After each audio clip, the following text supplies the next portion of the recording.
Welcome, Adam. It's so nice to see you. If Good you to see wouldn't you. if you wouldn't mind giving us an introduction, telling us about yourself, what you do, I would be very appreciative. Sure. My name's Adam White. I'm a director of photography or cinematographer, depending on how everyone scores at home. And I work in the film and video industry, and I'm based in Cleveland, Ohio. And I've worked in every manner of production there is, and I've traveled around the world doing the same thing. So yeah, the career is long and varied. That's wonderful. I can't wait to hear about it. I met Adam on the set of The Resistance, which was written by Kara White, with whom we have an interview coming out very soon. So you were the DP on that. I'm curious, were you always a DP, or how did you get into filmmaking? What's your story? I initially got into filmmaking. I was interested in photography, and then I discovered that filmmaking could be a path. One of those things that your guidance counselor has absolutely, in the Midwest, no insight on how to guide you. And I discovered Wright State University down in Dayton, which has a very well-established, even then, well-established theater arts school, which the film program was buried in the basement of the theater arts school. All the willowy, talented dancers, actors, and singers were all upstairs. There's a bunch of us moles down in the basement winning awards, and they still do. And that kind of guided me on a lot of my progress in the early years, and got me a good basis in film theory and seeing a lot of films that I never would have been exposed to, and on how to accomplish that, which I think is extremely important when it comes to working in the industry. To see how the art is accomplished, and then to figure out how you can do some of that yourself. Interesting. So I've heard people talk about film theory before at film school, and I have not attended film school. Is that what is the description of a film theory class? Is it watching lots of things and discussing them for very specific reasons? Yeah, and it can be just cinema history. What's pre-sound era like, what's the golden age of Hollywood like, what's all of that can get split up. I had a professor that was threatening for a while that he was just going to do a class about baseball movies because he really liked baseball, and then he gets to talk about it, but there's an enormous amount of them. And you drill down into something that sort of we got into, which is film noir.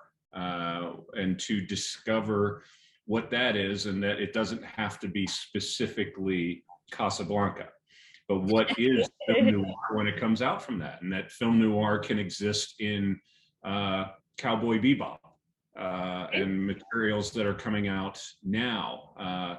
What is slasher horror? And it doesn't have to be Freddy Krueger. It can be Stranger Things, which is on right now. So you sort of go down that road of, wow, I really like what that project is doing, or what the talent is doing. Why do I like it? And that's when you have to that's when it starts separating between the civilians, as we call them, and you being able to do it yourself. That's so interesting. So what is the definition of film noir then? Because I see that term all the time, but I've never actually been told. What is that? It's almost like Western, which was also within the language of what we were doing in The Resistance. And film noir, it starts turning into a little bit of that. I know it when I see it. That it has shadows within the storyline, and that can be within the characters, that everybody isn't all good and all bad, or they have to do nefarious things to accomplish greater good. or vice versa.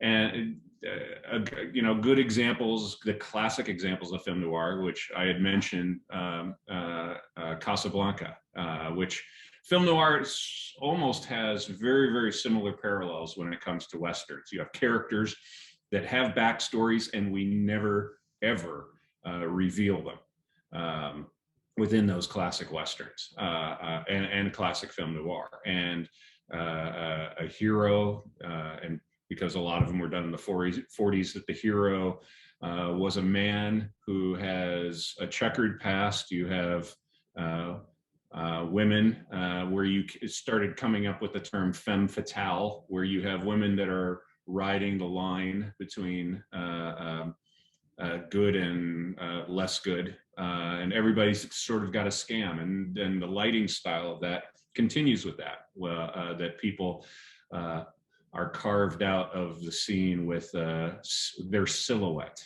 and hard shadows are everywhere, because that's again supporting the story and supporting what you're trying to do with the audience, and which I always tell the students at Tri-C or wherever, everyone's goal, top to bottom, is audience manipulation. Whether you're key grips cinematographers, the actors and actresses, the writers, it is all about trying to pull one over on the audience. And they don't know why that they feel anxious or in love or sad or what have you. But if you can accomplish it without them knowing that you're poking them with a story cattle prod, then all the better. Interesting. It's great that you mentioned Casablanca, because I just watched it days ago. I felt this push, like, watch Casablanca. It was like, okay. Yeah. And I did. And now you're mentioning these hard shadows and silhouettes. And my goodness, I mean, yes, it's in black and white, but like when Ingrid Bergman's character is coming into the cafe for the first time, like when he's sitting up, when Rick is sitting up saying, no, she's gonna come. And then when she comes, it's like, oh, amazing. And it was very good build-ups. It was visual more than verbal. Yeah. And within the and Humphrey Bogart's character, that is not how he entered into the industry. That is a crafted bit that they threw him at the wall a couple of times. So we'll try him as this type of character and try him as this kind of character, and then finding him as sort of that monotone, rapid fire line giving character that doesn't give a lot of emotion on screen. That was his wheelhouse, and they found I see that as one of the great success stories of Hollywood. And then I think about probably a lot of other talent that they were trying to, throw them at a bunch of different things and never found the wheelhouse that really resonated with audiences, which is probably too bad, because I think there's probably many, many diamonds out there that people just don't discover. Would you say that there's more room for exploration nowadays than there was back then? It changes in cycles. You look at you look at pre-sound, and the roles of the cinematographer, director, and actors and writers were tremendous. They did amazing things with cameras. There were directors of color, female directors that did stylized creativity beyond measure. And then when sound came out, the camera was the size of a refrigerator then, and heavy because of all the sound blimping, because cameras were loud back then. And now that you're recording sound, all that camera movement suddenly came to an end because you had to put sound blanketing around it. Now, that's why the creativity kind of slowed down. Why suddenly people of color and women directors were not part of the fray, I don't have an answer to that. But anyway, to your question, there was enormous amount of creativity, then sound came in, and then it turned into just people blathering lines and that was enough for the audiences. So it calmed down. Then you increased when a lot of the technology and the cameras got smaller, so you could have creativity again. Now there's a new wave of longer format storytelling that is enabled with streaming. That's a lot of the storylines that you could not do, or you did them and the story suffered when you had, you found some book that's 700 pages long, and you're trying to chop it down to a 2-hour movie that did nothing for everybody. Now with streaming, now character development is having a new heyday, as well as a longer storyline. So it comes and goes. Well, I hope that miniseries are here to stay. That's my absolute favorite, because you've got this gorgeous finality. I think Kara and I were talking about the Queen's Gambit, which is what I always talk about. So I'm basically a broken record, but just how in its perfection, in the last line of the last episode, just like all of the visual things, the costume, everything was just gorgeous. And the story's told. Same with Unorthodox. I really wanted to watch more of that story, but if you think about it, her story that developed. Did you watch Unorthodox? I have not seen that yet. No. So good. That character's story over 4 episodes was basically told. She was onto a new chapter in her life, and it's like, I want to see more. Yeah. But I also was able to console myself and say, well, the story was told. It was told beautifully, and that's it. Yeah, love it for what it is before it got, rode into the ditch. And the old model where you need 30 episodes for a season. Now, Obi-Wan just came out, and they're going to have 6 ever. And everybody can just, be happy with what you got, and then we'll move on to the next thing. Or even just telling the audience, like Stranger Things, we're only going to have 4 seasons. Yeah. There are going to be 4 10-episode chapters, or however many. I want to say it's 10, but I don't remember how many episodes. I think that's probably correct. That's it. So you kind of like, and like, I think unknowing is a bit unsettling in general for people. So maybe, I don't know. I suppose you'd have to do some studies over a long time to see what is most popular for people.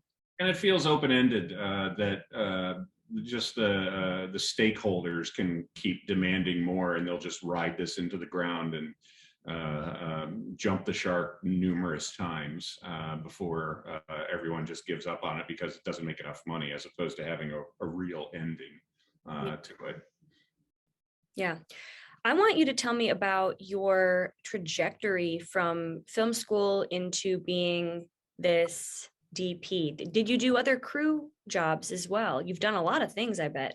Yeah, it's I've done numerous positions. Mostly I stayed within, and sort of to be a director of photography, there's kind of 2 main tracks that you can come up, learning film camera equipment, and being sort of involved with gear.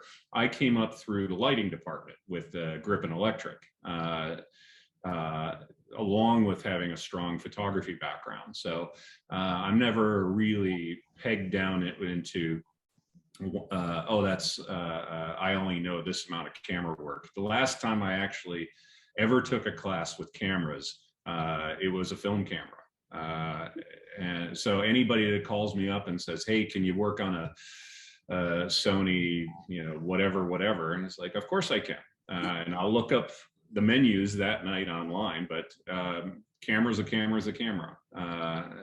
When it comes to what I learned, it's all within the lighting, as opposed to the technical side of motion picture cameras.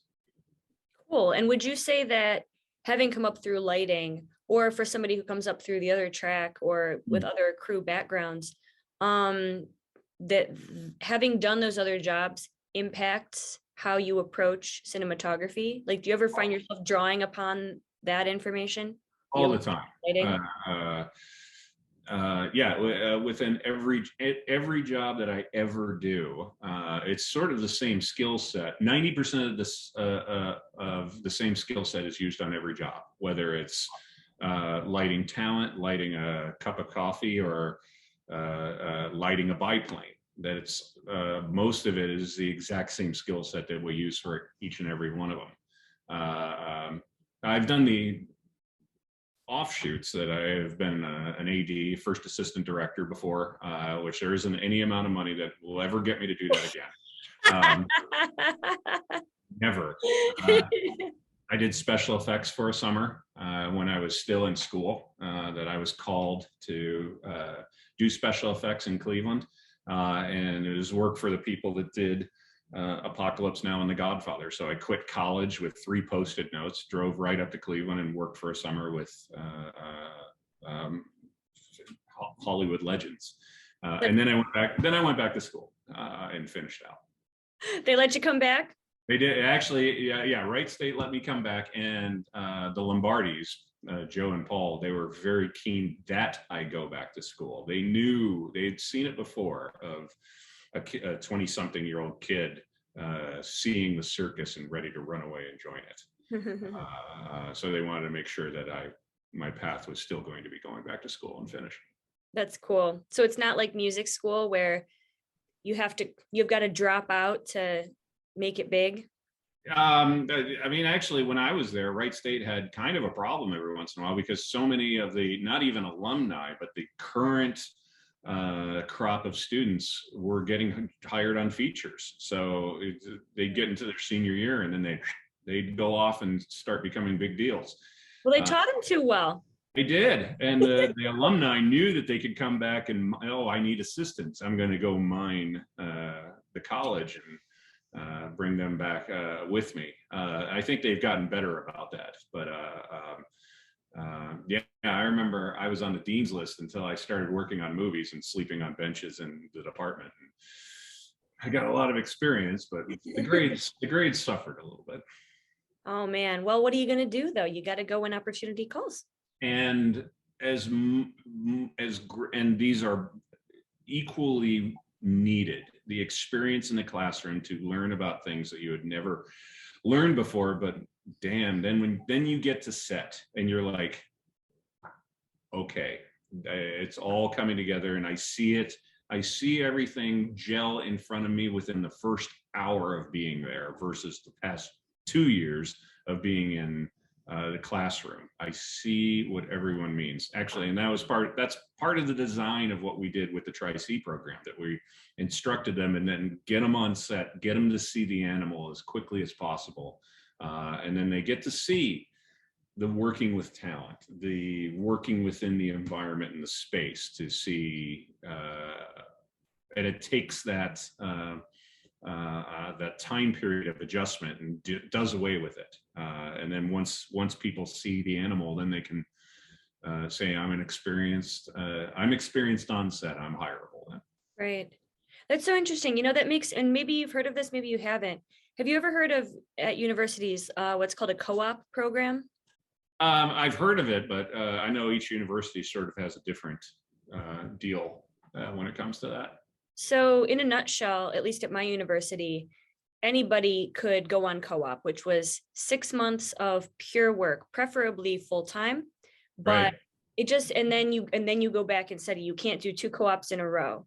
And Yeah. you have a year and a half under your belt, plus interviewing and all that. Like you take a class on how to interview, how to make a resume, whatever. I just wonder if there are any film schools that are at universities that have co-op programs, and how cool that would be for somebody to go on co-op doing film stuff. Like that would be ideal. That would be perfect. It would be perfect. And at the same time, I feel like a lot of schools, and what Kara and I always tell people is, however much stuff that you've watched, you haven't watched enough. I feel like she said the same thing, like watch stuff.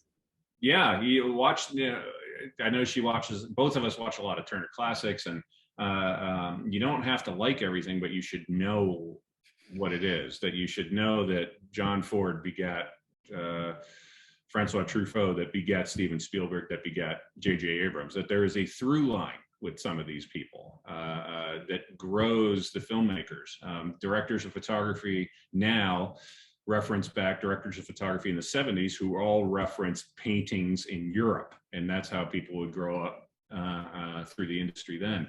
I've been on set working on projects and say, all right, you know, in this scene, she's going to reach over and she's going to shut the light off, and it's going to be the Lawrence of Arabia shot, and everybody blinks at me and has no idea what I'm talking about. Even people that are older than me, because people that just haven't watched enough stuff. And then I have folks will come up to me after the shoot at the tavern that we may be at and say, with a notepad out, and say, yeah, what was that movie, Lawrence of what? And it's not that they don't want to know, it's that the schools are failing them, that they don't teach them some of these classics that they can sort of hang their hat on and know what has come before and be able to build off some of the masters. Are these films dated? Many of them are, but that does not mean that they don't have something to offer. How interesting. Well, and it occurred to me earlier, and I forgot to mention, speaking of lighting, my boyfriend and I are rewatching Breaking Bad. I have actually never watched this far in it. He's rewatching it for I don't know how many times, but the lighting and the detail is just like amazing. Yeah. And so I wonder where like Vince Gilligan and his cinematographer got their inspiration from. I don't know. But if I watch some Turner Classics and I see some really cool detail stuff and really cool lights, I might be like, And I would bet that either of them created their lookbook with some of that film noir messaging in mind when they start passing pictures back and forth. And Kara and I did it before The Resistance, that we start pulling stills from films that we had seen that then we can show each other, show the production team, show the producers, like, this is what we have in mind.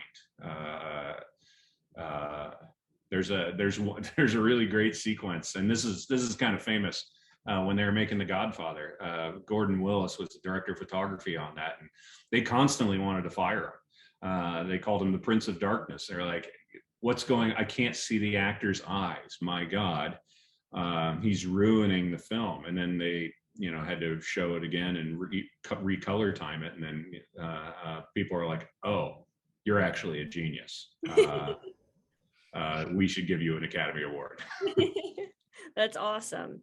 Well, and two questions. One, before I forget, do you have a list typed up somewhere or handwritten somewhere that you would be willing to share with hungry viewers? I should. I have no list typed up, which is, I really should.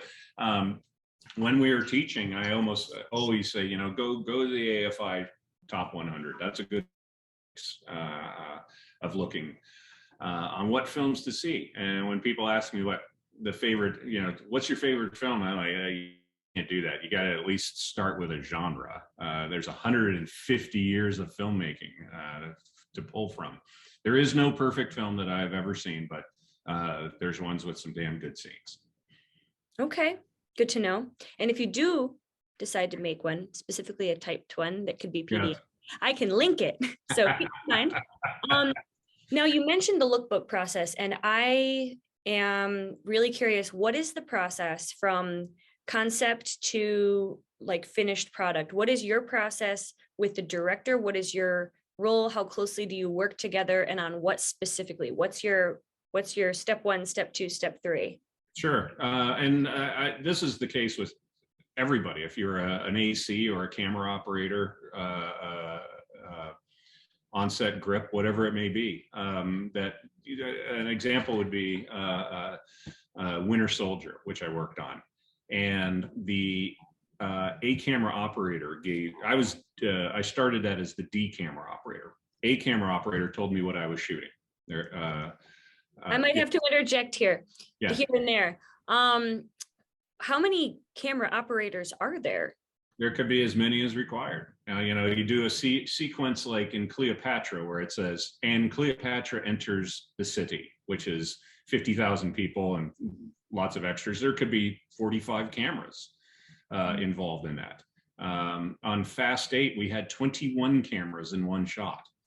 And then on Winter Soldier, for one action sequence, we had 4 cameras, so A, B, C, and D. And then with each one of those cameras, you have assistant camera, first AC, second ACs, and so forth. Within that sequence, or within that project, the A camera operator told me what I was to frame up per scene. And then the director of photography, I hardly ever saw. They were in the tent watching monitors and waveform monitors and talking to gaffers on walkie-talkies. I actually got more direction from the Russo brothers. So I have the directors that are right next to me, you know, do this, be a little tighter, give some room on this side. And then other projects, it could be absolutely different, that the director of photography will tell me very specifically what I'm going to frame up, or they just like, you know, A camera operator's getting hurt, you get him, and make it match, and then they walk away and give you a lot of autonomy. So it changes from project to project based on who is at the top. And it could be, and all of that stems from the director, that there are directors that are, and there's an infinite amount of shades of it. The director could say to me, I'm really just an actor's director. You shoot the movie how you want to. And that's been said to me. Or it could be like Luc Besson, who did The Professional and Fifth Element, that he is actually the camera operator also, even on model shots. Spielberg would say, you know, a lot of directors might not know any of the lenses, where Spielberg is like, we're going to be over here on a 50 millimeter, and are very technically savvy. So early on in the project, that all sort of gets worked out, like, hey, this is how he or she will say, this is how I like to work. And then it all sort of rains down from there. That's really interesting. Huh. Cool. Which So it makes it challenging when you day play on something, and then you just have to sort of, you know, we're on a movie, we're doing a movie, and then we have a big action day, so we're going to bring in 2 more cameras, and then those camera operators have to sort of jump in and pick up the vibe very quickly. That's interesting that would be, you know, a skill. You would say that being able to assess the scene, assess the vibe, and adapt would be really good qualities in a cinematographer? It would, even with a cinematographer or a gaffer or a key grip. Just because you're a quote unquote only a gaffer doesn't mean that you shouldn't know what film noir is. As a director of photography, it's like, we're going to do this film noir. It's like, all right, go and get your shadows out. You know, then the gaffer and the lighting team are going to start sniffing out what our lighting style is going to be. And it's going to be a lot more dramatic than a lot of other projects. So having that film language is helpful top to bottom, I think. God, how interesting. Okay, so when somebody, say you're going to be a DP, when does a director hire you? The producers hire the director and the DP and everybody else, right? Yeah, the producer is hiring the team, but most of the time the director is picking their DP, and then the DP picks their camera operation team, and then director of photography will pick the heads of the lighting team, and then that lighting team will then, those heads will then flush out their team from there. Yeah, so you're working, your director is picking a DP based on working style. And this is true if you're making corporate videos or $200 million movies. It's like, can you stand to work together for 5 months? And making a movie is hard every day. So if somebody is a difficult soul to work with, then sometimes that needs to be in consideration, like, maybe I don't want to hitch my wagon to this person for a quarter of the year. I've heard that, at least from an acting standpoint, that being easy to work with is almost as important, if not equally important, as like acting ability, because they'll take you because they like working with you over somebody else who's difficult. So it's, I mean, sometimes people want a little, as I said, a little whiskey to somebody, a little pushback, but it's something that everybody has to be on the same team about. That if you want somebody that, like, if I'm going to direct something, and I'm hiring an actor or an actress, then the vibe and the working relationship needs to be understood. That if that, you know, if, let's say Monster with Charlize Theron, where she's decided she's going to go hard with this movie, that she is not going to be stunning and beautiful and glamorous, but she wants to go hard. That's something that is very early on talked about, that as talent, you know all too well that your image is above so many other things. You look at a movie poster, the director of photography and producer and director are not on it. Their names will be, but it is the talent that is going to be on the cover of the DVD box. So their image is a cultivated thing. So if a director comes in, like, you know, in this, we want you to be a crack addict and you're going to be laying in the gutter and you're going to look like crap the whole time. And talent's got to be on board with that. That might be, you know, is that your shining moment where you're showing your acting chops, or is it not that good of a script? Like, wait a minute, I'm going to look like crap and the story's not that good. Maybe we need to talk about the working relationship here. That's a very sort of extreme example, but it filters down through director and director of photography and so on as to how everybody wants to work together. Interesting. I guess it didn't occur to me somebody would turn down a role because they didn't look good. But are you movie star looking enough? Harrison Ford's a prime example, that he was starting to go down his path of being a big giant movie star and did a couple of Star Wars films, and then he did a movie called The Mosquito Coast, where he, instead of being a movie star, he wanted to be an actor. And he really got down in the mud, and he was not a nice person, and he was flawed and all kinds of interesting things to do with the character. And the audience just couldn't hate it out loud more. So no, you be Harrison Ford. You do not be an actor. We want you to be a movie star. And he kind of did that the rest of his life, that he decided to be just a movie star then, because being an actor with some edge to him wasn't what people were looking for from him. That's really interesting. I guess I have heard of the audience and like I guess maybe more so the industry. In Matthew McConaughey's book, Green Lights, when he was this rom-com leading guy, and he's like, I've done this a lot and this is fine, but like I'd really like to do something that's more interesting, like from an acting standpoint. And he took, I don't know if it was over or slightly under, I think it was a little over 2 years off. That was, or almost 2 years, that was like, I will not take your multi-million-dollar contracts for these rom-coms because I'm putting my foot down and I'm making the art that I want to make. But like, it was a risk, you know, financially, in terms of reputation. That's the word I'm looking for. It's interesting. I suppose it's personal, but and just because you're good at something doesn't mean you should continue doing it.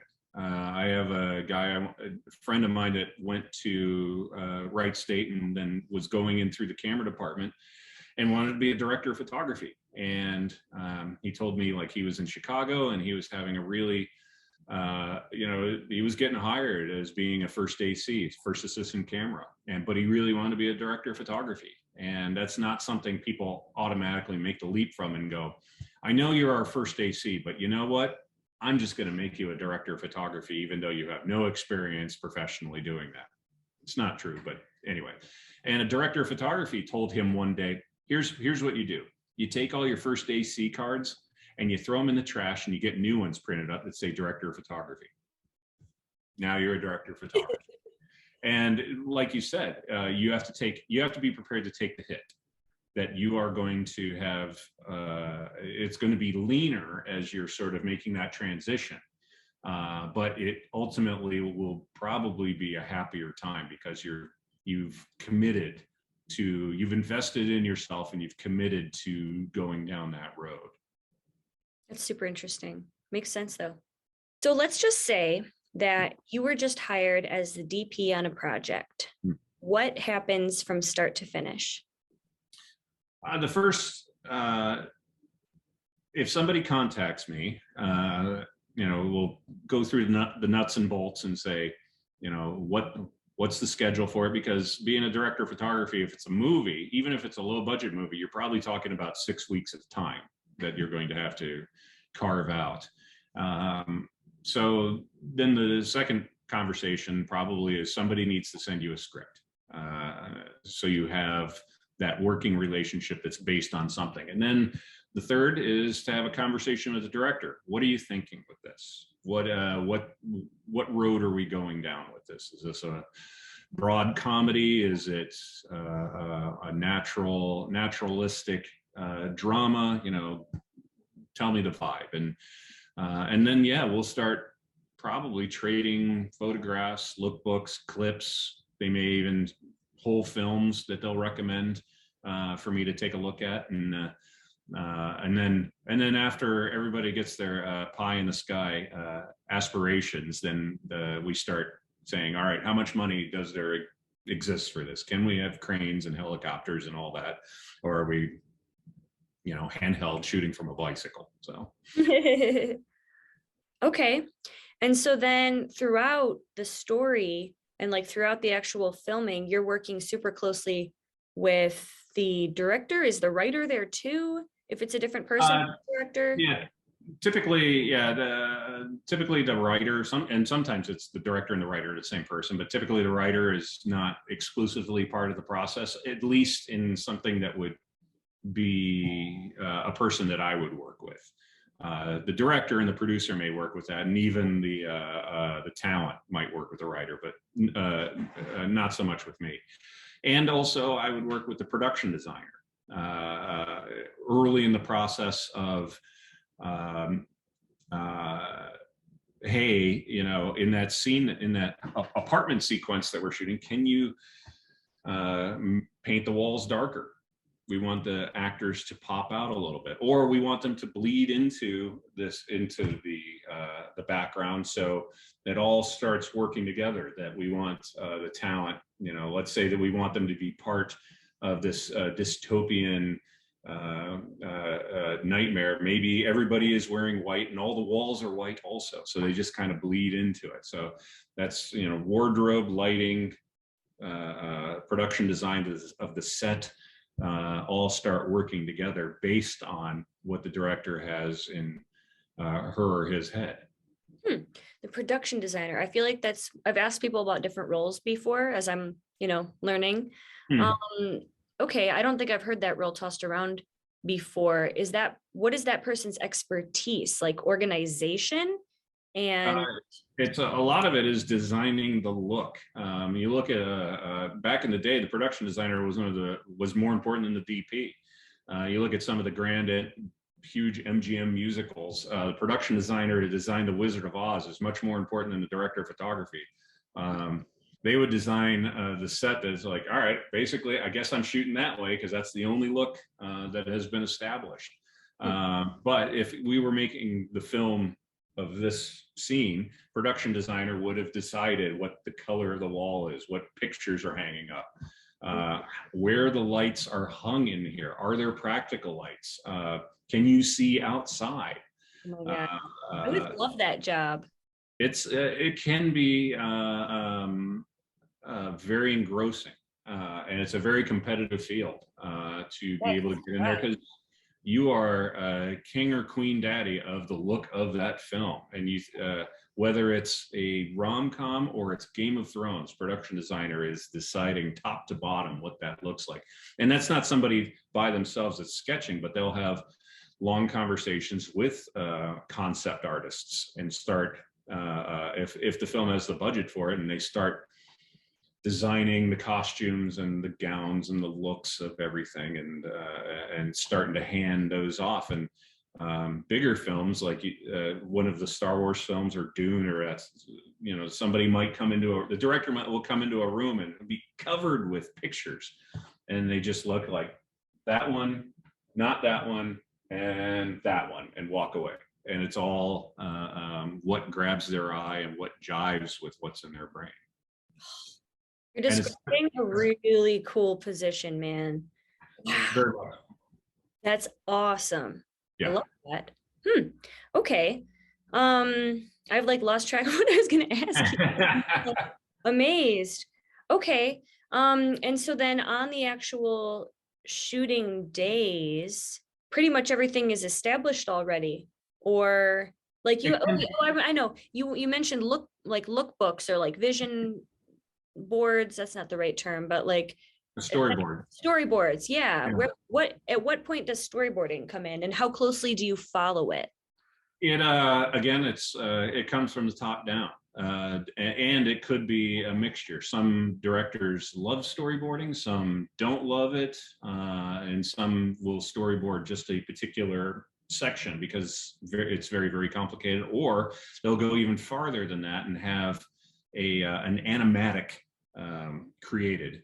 You should look at the action scenes of films that are done nowadays, and they're so complicated with so many departments that are involved. They will animate the entire sequence, even if it's a live action film. They will animate it for everyone to see and know how it's all getting put together before they even shoot it. So now you just, shoot the adage is shoot the boards. Shoot the boards, dummy. That you just copy what is being established because the pacing and everything has already been worked out. Now, when on some of the other projects I've been on, that I will light and this is based on the director, that they will let me, I will try to light the room, the scene, and not the shot. And the difference in that is that if it's a big room and there's a series of windows over there, I'll have early conversations with the director, like what happens in this room, and they'll give me a 30% description of it. So I'll start telling my team, like, put lights there, there, and there. And then on the day when the talent arrives, usually the methodology goes, or the workflow goes, director and the talent have a director's rehearsal in the set by themselves without a bunch of people in there. And they may have had rehearsals and all that, but now you're in the set.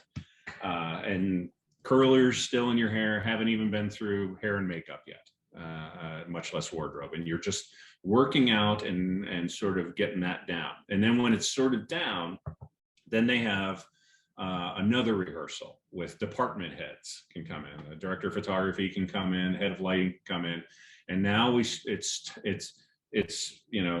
starts with theory. And then we start talking to the actors and going through a little bit more tightening. And now we're on set and it's a little more tightening. And now the department heads are watching rehearsal and everything starts tightening down a little bit, where now we're going to mark where all of the talent stand, where they do their thing. And then when they're done, and we say, G&E has the set, grip and electric, meaning the talent can now go off and get hair and makeup and wardrobe done.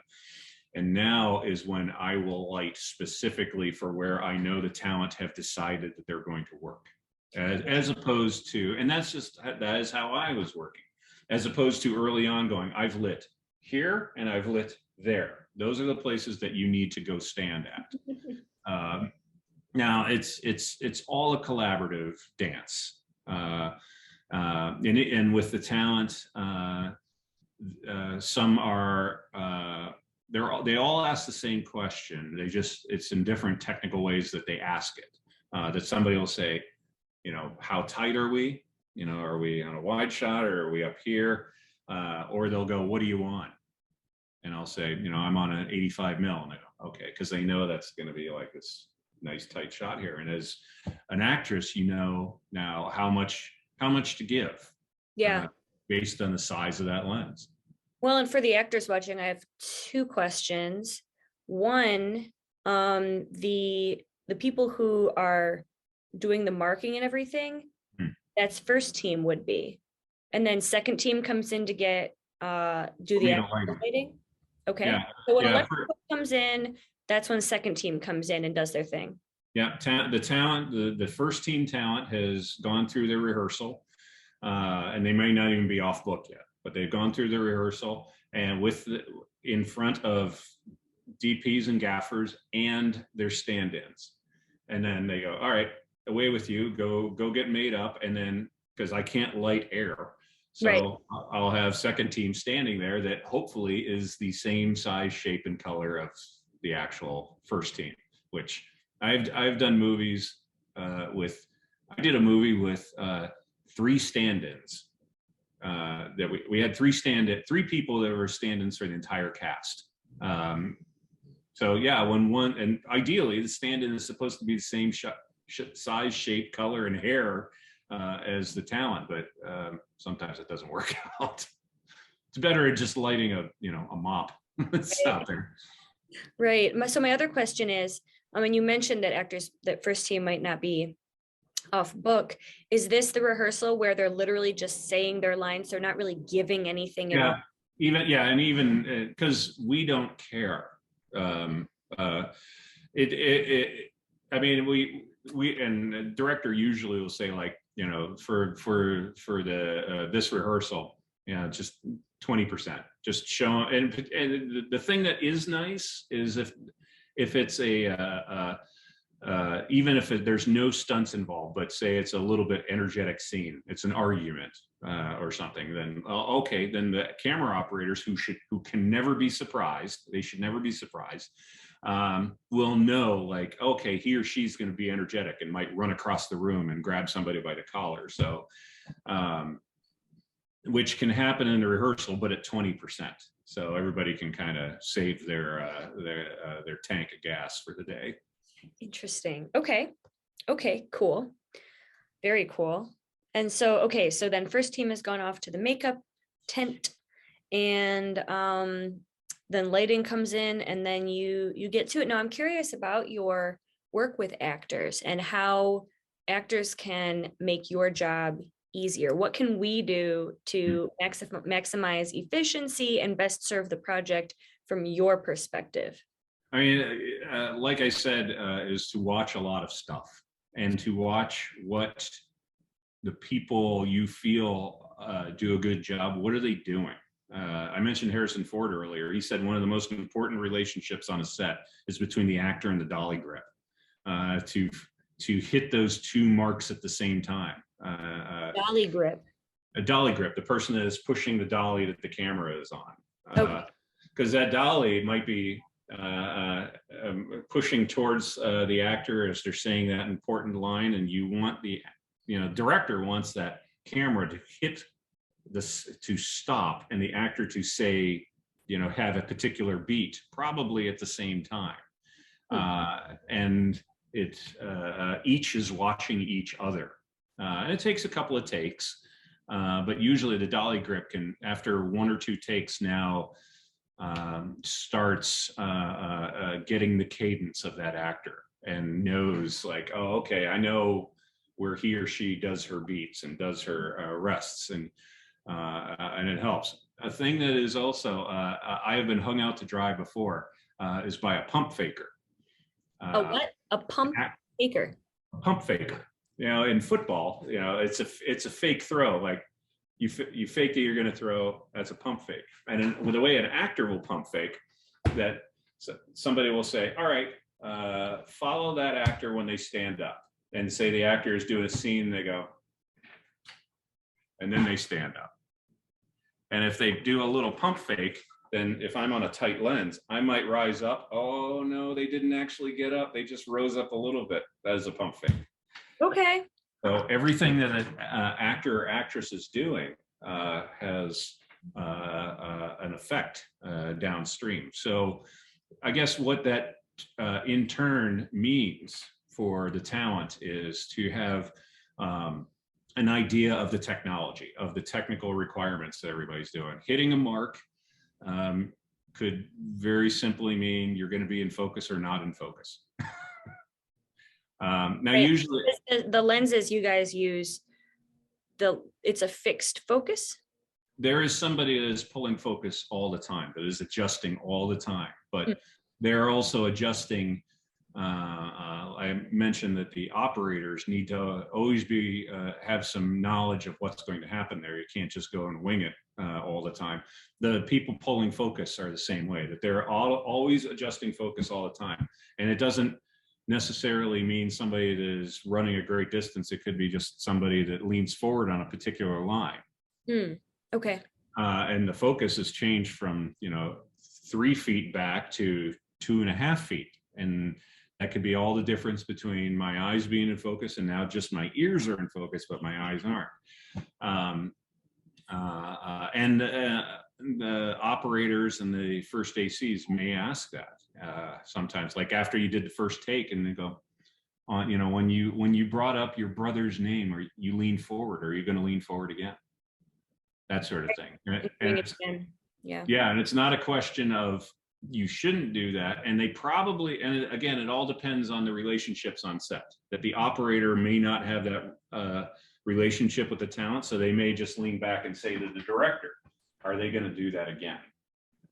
And the director might go, I don't know, just be ready for anything, which is not very helpful. Okay, interesting. I suppose as an actor, you could, somehow over time, develop a reputation for being up for anything and just like that super open communication, right? You can, if you're, and as the technical crew or the creative crew, it's, I find it important not to dip into that well too often. That if somebody is a gamer and they're ready to do anything, it's like, don't overuse them. But it's great that that they're ready to go for whatever might be suggested. That's cool. I'd like to develop that reputation, like to make it even more collaborative. I feel like more direction is maybe better, at least for me personally, because then I know if I'm delivering what I'm supposed to be delivering to make everybody happy, I guess. Those other people are different, so. Oh yeah, I mean, Hitchcock just after he's cast the movie, he was done. He expected you to bring your character to set, and somebody, I can't remember if it was Rock Hudson or not, but somebody or Cary Grant was getting ready to run across the room. Why am I running across the room? And he said, "I'll tell you when you get here. Roll camera." Oh man. Hitch had a clear idea in his head that the talent were like talking props to facilitate what he's doing. There wasn't a whole lot of hand holding of, okay, when we're doing this scene, you have to pull 3 different emotions when you say the word because. And then I've had, I've worked with other actors, and they said that's the best thing ever. Of this job, that one day you're on a job and you're shooting Uzis down the road, and then the next day you are on some David Mamet piece that you have to convey 3 different emotions. And I know Kara loves that part where you get to see somebody working. You get to watch somebody working that in their mind. And trying to convey it for camera. The plus side is that the audience then gets to probably take home different things from that performance, which is fun. Yeah, that does make sense. How interesting. There's one other thing when you were talking about eyes and finding one's light. What's the definition of that, and how does one do it and maintain it? I'm finding it now. If I lean too forward, it gets a little too shiny there, so I can lean back and it's a little bit better. That comes with experience, and the technical team is there for the talent. Everybody is there. Everybody wants to make the best piece possible. So when I've seen people react not in the best way when actors, when they have been told, don't go there, you need to go here. And it's because, you look better, or you're lit better, or it'll be more dramatic. Everybody is there trying to support and do the best job possible. Having said that, a lot of the time, it behooves the talent, hopefully, to be able to have somebody that they trust. Somebody got on Clint Eastwood. I think it was during Unforgiven that they said, you're in silhouette and you're the lead in this. He's like, I'm in this movie for 2 hours. They know what I look like. And I think it's in the opening sequence where he is just in silhouette, but that goes into the genre of what a Western is and all that. But based on what the director is looking for, that's a conversation for the talent, the actors and actresses to ask. And we did that in The Resistance when the ladies were in the basement. Yeah. If you saw any of that material. A little bit. Yeah, to find those shafts of light, because most of the time you want to see the eyes. That is all about finding the actor's eyes, and which unfortunately sometimes means that you got to look right into the light, but it looked great. Yeah, I mean, it looked gorgeous. And I remember in the cafe scene when my character comes in and it's like, try and keep your head down, keep your head down, keep your head down until. Yeah, that is a hard and fast Western convention that Kara wrote into the movie specifically. And it's a hero reveal at that point, or an anti-hero, which could be the case because we really don't know about your character at that point. But at that point, Kara's making The Man with No Name, which is a Clint Eastwood Western, where you get no backstory to your character, and then you just get the hero reveal at that point. And it feels weird from just sitting out there in space that you're just keeping your head down the whole time. That was pretty weird walking in being like, hey, I'm keeping my head like this, but I suppose you cheat everything, right, for the camera to make it look a certain way, and it won't look like my head is unnaturally down. And it won't, because we're all waiting for the lift up, and we might just cut to you just as you're lifting it up. So we're not staring at you while you're uncomfortably. We're looking at the other actress and watching what she's got playing, because her reaction, and I'm always a big, strong fan of the reaction of the non-speaking characters. And her reaction builds your character up, because she saw you come in and you're this mythical thing in the French Resistance. And now she's sitting in front of her, which then makes your reveal all that stronger. Yeah. Well, it was very cool to film, and I loved it. Good. I'm glad you had a good time. Thank you. So let's see, what else do I want to know about? I was curious if you had any favorite types of shots, or any types of shots that if you have a bucket list of shots, so to speak.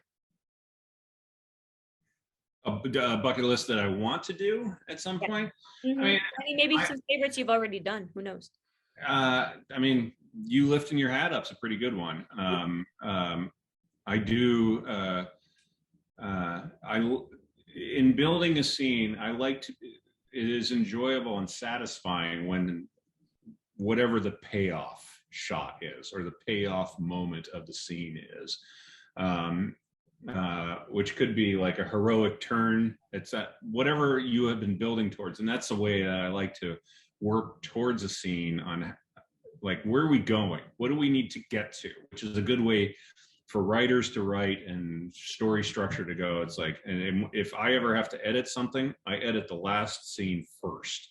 And all right, how do we get there? How do we move towards that? And in setting up the shot, that'll be something that I will speak at length with the director on where do we need to go to. And we did the same thing with The Resistance. Where are we needing to set up to for that emotional payoff? And I mean, sometimes it just comes, they'll come out of the blue. I want to feel for that actor or actress when I am filming them, that I want to emotionally start being connected to them, because it's more fun for me to do that. That if within a stern context and whatever they're trying to give, if I feel that I have been able to support the actor in trying to convey something, that gets really fun. That's a good day. Then you feel like you're making something that one of those clips that you saw in the Oscars montage at the beginning. Like, oh, right. It's a little bit like a golf swing that you could suck at golf all day and you finally hit a good shot and you're like, right, that's why I'm into this. you get that moment and it feels pretty good. That's really cool. Well, I'm like dying to see the finished product now. So the cut's pretty good. It is right here on a hard drive next to me. Man, guess I'll have to be patient a little longer. Yeah, it's there's a lot of technical details in the finishing, and that's something that's in leading up to the film and shooting something like that. And Kara wrote it and mused about all these details, and it's a historical drama, so she had that layer on top of it to try and get all that right, and then to be able to convey that through the work that you and the other actors are able to do. When we're on set and shooting those things, when you finally lift your hat up, when the wolf, the head Nazi, says the good lines, you're like, right. In this particular film, Kara's been working on it for 2 years because it got delayed because of COVID. So when you finally get to see it happening on set, while we're all trying to, get this many shots, and then we got to go to lunch, and then we got to turn you around because you got drives, and it's all these production details. But when it's actually able to have the movie happen in front of you, then it gets pretty damn fun. Amazing. I've got goosebumps thinking about it. So speaking of history, will you please tell us about Hemlock Films? Hemlock Films is my company that Kara and I run. When we're kind of split into two different modes of work. Hemlock Films primarily does documentaries, mostly about historical subjects.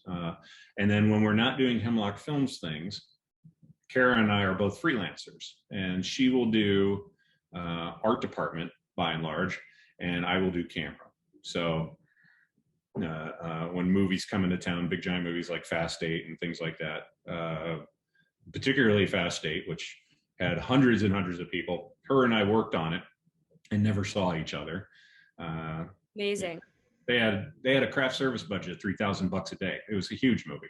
And then when we do something like this documentary about the space race, it is a crew of 4. And where we go down and interview people and have more fun a lot of the time doing something like that. I've been interviewed by big time people going, do you feel you can talk to a movie star and tell them that you need another take? And I was kind of like, let me tell you who I think is important in life. And while movie stars are great to work with, if I get to work with an Apollo astronaut and get to interview them about what it was like to do a solo moon or solo spacewalk while they're orbiting the moon, that's a pretty good day. So anyway, that's by and large what Hemlock Films does, is historical documentaries, but we'll also do commercials and just about anything anybody asks us to. And you have, correct me if I'm wrong, but you guys have quite a large focus on flight related things, be it space or be it planes. We do. What is the connection to flying for you guys? Well, back in 2003, I did my first documentary about people who restore old warbirds and vintage aircraft. And from that, and I didn't know nothing about nothing at that point, that subject matter. It just seemed like it was a good opportunity to shoot some sexy stuff, slow motion pilots walking to their planes at dawn, that type of thing. And then as I learn more about it, and you start becoming the person that is can be somewhat trusted with the material, and that's I say that out loud, and you think, well, other people can be trusted, but it seems like they can't. We did a documentary about women's air racing from 1929 all the way through today. And when we initially approached the women that still do air racing, when we said we wanted to do a documentary, their brains went to, they thought it was going to be Real Housewives of Airplanes, that it was a reality show as opposed to documentary. And we get that a lot. And we have to kind of talk our way into what we have in mind and show examples of our work, and people will go, oh, okay, it's not reality. I'm like, yeah, think Nova as opposed to The Bachelorette. Amazing. Yeah, it was not. It's a tripping hazard that we did not anticipate. But once we sort of talk about our approach to some things, people usually get on board with it pretty well, which is satisfying that the real thing we want to do is what people like. That's awesome. God, I love documentaries. I love history. What is your vision for Hemlock Films? I mean, would you ever take it in a more drama direction? Absolutely. The last movie we did sort of before COVID happened was a movie about the WASP, the Women Air Force Service Pilots. And anytime, and we're marching down that way as much as we can, that the narrative film has much more of a grasp on the audience. It's kind of the Apollo 13 effect, that there are Blue Million documentaries made about Apollo 13, but nobody knew Houston, we have a problem until Tom Hanks made a movie about it. Right. Where the emotion can be brought to it. In the same way, when we were able to do that with the WASP and then with Resistance, that you are able to convey the danger and the fear and the love and everything else that goes along with that, when it's able to be a narrative. Now, when it's a narrative, it's frightfully more expensive. Okay. Particularly if it's period, because if it's period as a 2022 people in 2022, everything's wrong. You know, the eyelashes, hair, makeup, the chair you're sitting in, the book that you're holding, the pen that you have, and that's before we get the airplanes out. Now we need 1940s airplanes. So when you do a narrative film, yeah, hold on to your socks. And it takes a lot longer to tell the story. Yeah, because there's like world building. Your world building and person building at the same time. When it's a documentary, you can say Sweetwater, Texas was dirty and hot and is at the ass end of the world. And then when you're, but now, when you're doing a narrative with that, when we did the WASP movie, there were probably a good 30 digital shots when we shot at Sweetwater, and we had to take cell towers and wind farms out, and we had to remove 2019 aspects to it and try to make it 1943 again. Wow, gosh.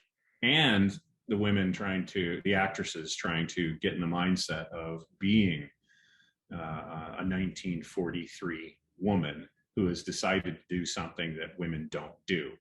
So yeah, it's a challenge top to bottom, but it's rewarding when you see it pulled off. I mean, period pieces are amazing. Like, they're my favorite, certainly, because you have that world building. It's not just person building's narrative. It's like you have another layer to learn from, which is just fascinating. Are there any modern period pieces that you would recommend people watch that you think really did a nice job, maybe balancing that world building as well as the narrative? Yeah, I mean, Band of Brothers is really good at that. I bring that up as part, it's something you just said that clicked in my brain was a lot of the actors from Band of Brothers were doing an event here in Cleveland. And one of the things that sort of rang with it is that they wanted to make sure that the facts did not get in the way of the truth they were trying to tell. And I don't know if you've met the internet, but sometimes it can get really persnickety. When it comes to World War II technical advisement, on Band of Brothers, they had stitch counters to make sure the patches had the right amount of stitches in them. Wow. When we did a movie about the women's air race, we had somebody complain on our poster, which was stylized, that the wheel covers on the airplane were not the exact type of wheel covers, which I always think, like, thank you for bringing that up. You could have complained about how women have been treated through aviation throughout the ages, but thank you for making sure that the wheel covers were correct. But the counterpoint, because Kara and I try as much energy as we have to try to make it technically accurate, to not pull anybody out of the movie, but at the same time, there's only a finite amount of energy and money to do any of this world building or do this character buildings at this, at the end of the day, if it's a man or woman against the world, fish out of water, whatever that core story is, it all has to be supporting that and not get bogged down with, is that the right type of Jeep in the background? Yeah, that makes sense. That's fascinating. I guess I have one more main question, and that is, what legacy would you like to leave behind as a creator? Wow. I've been interviewed a few times and I've never gotten one of those. I suppose that that it was entertaining work and that I was useful. It was that people could hire me and I could make their work better by me being there, as opposed to nobody being there. Yeah, if as long as I feel like I was useful, then I guess it was all worthwhile. Well, that is very noble. That's awesome.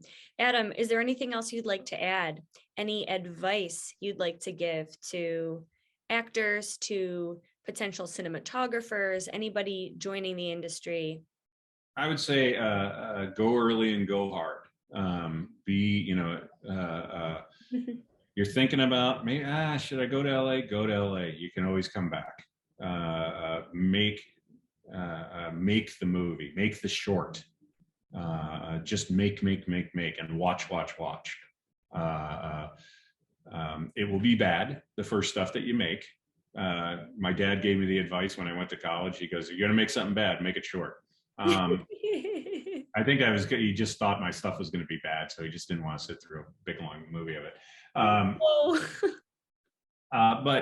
Yeah, when you make your first movie should be like a script that's 3 pages, because it's going to be awful, because you've never done a movie from beginning to end. So now you've done that. So don't make your very first movie your baby. You are not Orson Welles and it is not Citizen Kane. So punt that out the door and you go, all right, I know that. Now when I am 52 and we're drunk at a party, I can bring that one out and show everybody how terrible I was back in the day.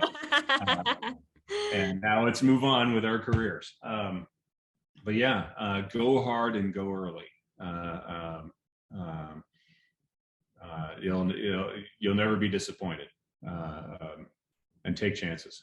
I don't want to say drive fast and take chances, but take chances. Because they will be of benefit. And if there's one, I do tell students this, that if there is something, it's not as much finding what you want to do, but if there is something you never want to do, again, don't do it. Because if you had any aptitude towards it, and this is more towards crew, but it could be with actors, that if you're really good at horseback stunts and you don't want to do that anymore, never do them. There's something that you are good at, but it's like say, I never want to do sound department again. Don't accept the jobs because you will get pigeonholed. I did special effects for one summer, and I got called for doing special effects every once in a while for 10 years. And I only did it for 3 months once. Wow. So yeah, you don't have to figure out the world, but figure out what you don't want to do and stay away from that. That's really interesting. Well, it's definitely food for thought. Thank you so much, Adam. This has My been pleasure. such a joy. I feel like I've learned so many things. Interviewing people is so much fun because I just get to sit back and ask questions and learn things. So I really appreciate, you giving me your time, Oh, it's my and pleasure. I can't wait to see our film. I hopefully you'll be very pleased with the end result. Ah, well, thank you so much, and I will talk to you soon. Certainly.